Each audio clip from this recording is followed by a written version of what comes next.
নমস্কার, ওঙ্কার বাংলায় আপনাদের স্বাগত। সঙ্গে রয়েছে আমি সহেলি। নজর রাখবো বিনোদনের খবরে। ছোট থেকে বড় এখন সবাই গুনগুন করেন মান্না দের গলায় সেই কিংবদন্তি গান কফি হাউসের সেই আড্ডাটা আজ আর নেই। সেই গানের নস্টালজিয়া মেখেই তৈরি হচ্ছে সিনেমা। ছবির নাম কফি হাউসের সেই আড্ডাটা।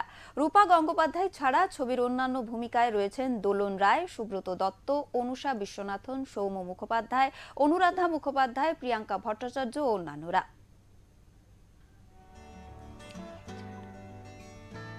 ছোট থেকে বড় এখনো সবাই গুনগুন করেন মান্নাদের গলায় সেই কিংবদন্তি গান কফি হাউসের সেই আড্ডাটা আজ আর নেই।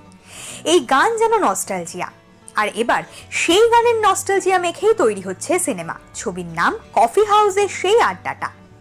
ছবির কাস্টিং এও রয়েছে একগুচ্ছ চমক। আর এবার নতুন সিনেমা নিয়ে ফিরছেন রূপা গঙ্গোপাধ্যায়। নতুন সিনেমা কফি হাউসের সেই আড্ডার মুখ্য ভূমিকায় দেখা যাবে রূপা গঙ্গোপাধ্যায়কে। ছবিটি যুগ্মভাবে পরিচালনা করছেন জেনি সরকার আর দীপায়ন মণ্ডল। রূপা গঙ্গোপাধ্যায় ছাড়া এই ছবির অন্যান্য ভূমিকায় রয়েছেন দোলন রায়, সুব্রত দত্ত, অনুষা বিশ্বনাথন, সৌম্য মুখোপাধ্যায়, অনুরাধা মুখোপাধ্যায়, প্রিয়াঙ্কা ভট্টাচার্য ও অন্যান্যরা। অনুরাধা মুখোপাধ্যায় ও প্রিয়াঙ্কা ভট্টাচার্য থাকবেন ছবির মুখ্য ভূমিকায়। সুজাতার চরিত্রে দেখা যাবে অনুরাধা মুখোপাধ্যায়কে এবং প্রিয়াঙ্কা ভট্টাচার্যের চরিত্রের নাম রমা রায়। ছবিতে উঠে আসবে ঠাকুমার খোঁজে বিলেত ফেরত নাতনি আহেরি যখন বাগান বাড়ির আনাজ কানাজ তন্ন তন্ন করে খুঁজছে, তখনই তার হাতে আসে একটি ডায়েরি। সেখানে রয়েছে পুরনো চিঠি আর 6 বন্ধুর গল্প।